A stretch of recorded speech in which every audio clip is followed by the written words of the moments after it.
Linn Lõuna-Tartumaal, looduslikult kaunil Otepää kõrgustikul. Elanikke üle 2000. Tekkinud keskajal Linnamäel asuva piiskopi lossi ümbrusesse. Linnaõigused sai 1936. aastal. Linna tsentrumiks on turuplats, mille ümber asuvad ärihooned.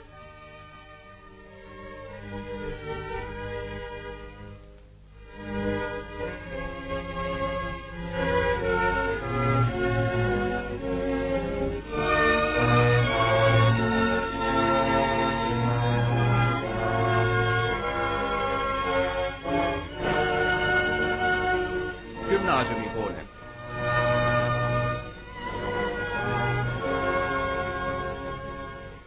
Otepää kirik.